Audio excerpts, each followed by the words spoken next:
In this video, I will be showing you how to add and delete slides in Gamma AI. Let's get started.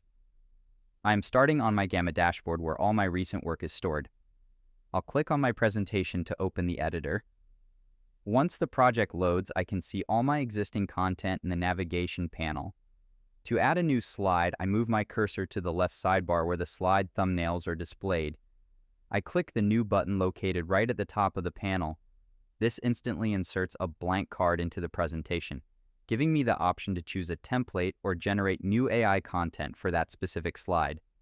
If I decide to remove a slide, I simply click on that specific card to select it. A small menu toolbar will appear at the top left of the slide itself. I'll click the delete icon, which looks like a trash can, and the slide is immediately removed. A notification pops up at the top confirming the action, with an option to undo it if I change my mind. And there you have it. That's the complete process of adding and deleting slides in Gamma AI.